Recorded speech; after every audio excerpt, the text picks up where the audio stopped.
Guys welcome to my YouTube channel. আশা কৰোঁ সকলো ভালে আছে। আজি মানে এঠাইত যাবলৈ ওলাইছোঁ, পাথৰিঘাট যাম। মানে মোৰ লগ এজনী মানে ইনকাম চাৰ্টিফিকেট উলিয়াব লাগে। মানে আগতে অনলাইন কৰি থৈছিলোঁ, এতিয়া ওলোৱা নাই, মানে অফিচত জমা আছে। এতিয়া মানে তাৰ কাৰণে যাব ওলাইছোঁ। বহুত দিন গ'লোঁ, মানে কাম হোৱা নাই। আজি আকৌ যাওঁ বুলি ভাবিছোঁ। ভিডিঅ'টো চাই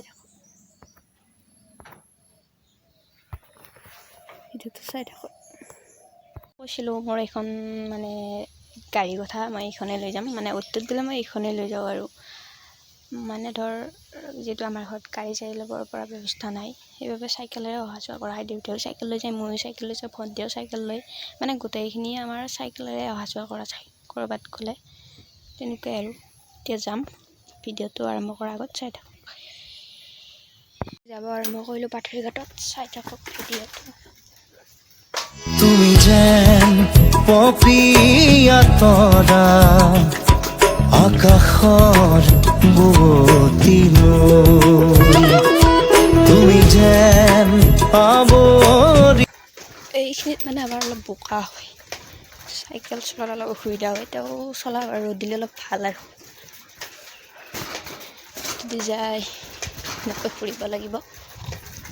এইফালে বেগ, এইফালে গ'লে এনেকৈ চিধা যায়, মেইন ৰাস্তা পায়। চিধা গৈহে মেইন ৰাস্তা পাম। মেইন ৰাস্তাৰ পৰা আৰু ভিডিঅ' নকৰোঁ, বাকীখিনি চাই থাকিলে অলপ অসুবিধা হয়। ফাইনেলি পালোঁ আহি, এতিয়া বাই বাকীখিনি চাই ফাইনেলি পালোঁ আহি আলিমুৰ। এতিয়া মানে তাইক ৰখিব লাগিব, অলপ টাইম ৰখিব দিছে। তাই মানে চাইকেলটো আহিব আৰু মানে ডিপ্লেছকত আহিব, অলপ ৰখিব লাগিব আৰু ইয়াতে গছৰ তলত অলপ জিৰাও আৰু বাকী তাই আহিলে বাৰু যাই দেখাই আছোঁ, তেওঁলোকে চাই থাকক। ফাইনেলি আম খালোঁ, এয়া আম বজাৰৰ পৰা আনা আম। ফাইনেলি আম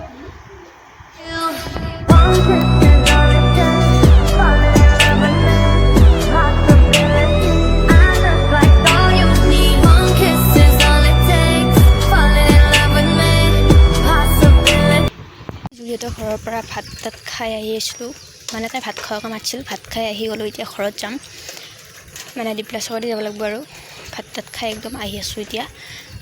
বাই বাকীখিনি চাই থাকক। আৰু ইয়াতে মানে ডেকা সিহঁতৰ ঘৰ কেন্দুগুৰিত হয়, মানে তাই লৈ আহিল, সেয়াই আৰু ফাইনেলি ঘৰ পালোঁ। মানে তাই কামটো নহ'ল, আকৌ এদিন যাব লাগিব আৰু মানে কালি হ'ব বুলি কৈছে, আবেলি হ'ব বুলি কৈছে। সিহঁততে ভাত তাত খাই এতিয়া আহি গ'লোঁ। বহুত গৰম, অন্য এটা ভিডিঅ' লগ পাম। এটা আপোনালোকক কথা কওঁ, মানুহ মানে নিজৰ জীৱন, গতিকে জীৱনটো নিজৰ মতে উপভোগ কৰি থাকিব লাগে। সুখ দুখটো থাকেই মানুহৰ জীৱন, গতিকে কাৰোবাৰ তাত সুখ বিচাৰি যোৱাতকৈ নিজৰ মাজত থাকি সুখখিনি বিচাৰি লোৱাটো বেছি ভাল বুলি ভাবোঁ, মোৰ ব্যক্তিগত অনুভৱ।